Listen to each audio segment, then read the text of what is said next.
তিনি দল করবেন, সে অনুযায়ী সবাইকে চলতে হবে।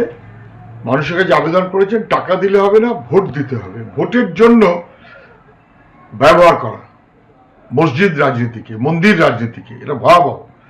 বাবরি মসজিদ করছে, অর্থাৎ ভোট দিতে হবে।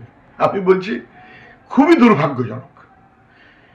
যদিও হুমায়ুন কবিরের কথা বলতেই পারেন যে আমি যে দলের এমএলএ, সেই দলের নেত্রী যদি সরকারের পয়সা ব্যবহার করে মন্দির রাজনীতি করতে পারেন, ভোটের দিকে তাকিয়ে অবশ্যই, তাহলে দলনেত্রী মন্দির রাজনীতি করলে আমি মসজিদ রাজনীতি করতেই পারি।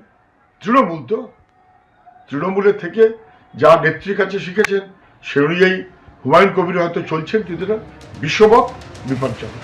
হুমায়ুন কবির কার জন্য কাজ করছে সেটা আগে স্পষ্ট হোক।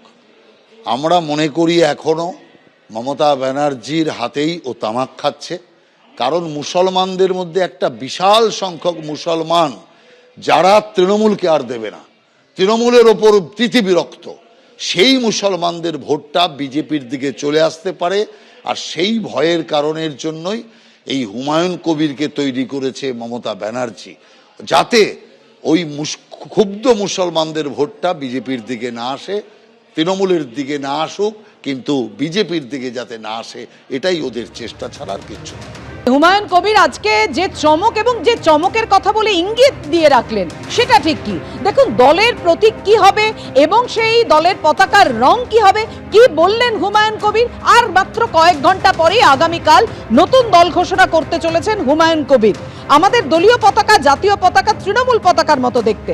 দলীয় প্রতীক হিসেবে প্রথম পছন্দ টেবিল, দ্বিতীয় পছন্দ জোড়া গোলাপ, দলীয় প্রতীক হিসেবে তৃতীয় পছন্দ নারকেল গাছ। নতুন দল ঘোষণার আগে জানালেন ভরতপুরের বিধায়ক। নতুন দল ঘোষণা করতে চলেছেন হুমায়ুন কবির, প্রস্তুতি প্রায় শেষ পর্যায়ে। নতুন দল ঘোষণা করতে চলেছেন আপনি?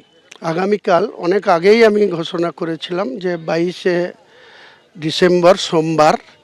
এই সোমবারটা বেছে নেওয়ারও একটা কারণ আছে। আমি পৃথিবীতে যেদিন আমার মায়ের থেকে ভূমিষ্ঠ হয়েছিলাম সেদিন ছিল সোমবার ভোরবেলা। তৃণমূলের থেকে এমন কোনো অফার, এমন কোনো ফোন যাতে নতুন দল করা থেকে আপনি পিছিয়ে যাবেন? কোনো প্রশ্নই আসে না।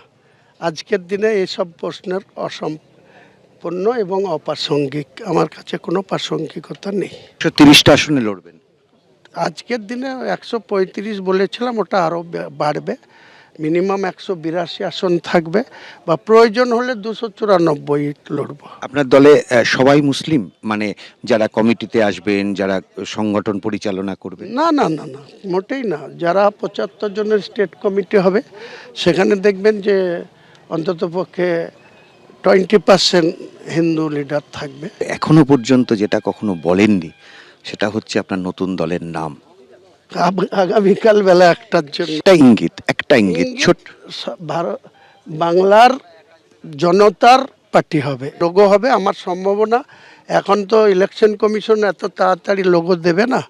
আমি টেবিল আমার পায়া, আর যদি টেবিল না পাই তাহলে জোড়া গোলাপ ফুল নিয়ে লড়বো, যেহেতু পদ্ম ফুল আর ঘাস ফুল, তার পাশাপাশি কাঁটাওয়ালা ফুল। পতাকার রংটা ন্যাশনাল পতাকার কাছাকাছি থাকবে। এবিপি আনন্দ, এগিয়ে থাকে, এগিয়ে রাখে।